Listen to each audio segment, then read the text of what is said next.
Good morning mga kasaka. Tingnan niyo, oh. Napakakapal ng ating mangga. Napakaraming bunga. So, ilang puno to, no?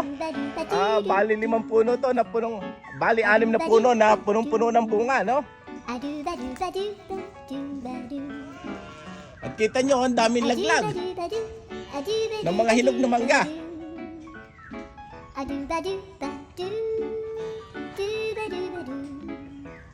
Ang ginagawa natin mga kasaka, pinakakain natin sa tupa.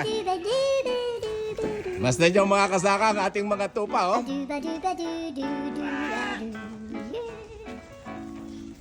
Nakakatuwa. Sila yung tagapag limot natin ng mangga, no? Tuwan-tuwa sila sa mga hinog.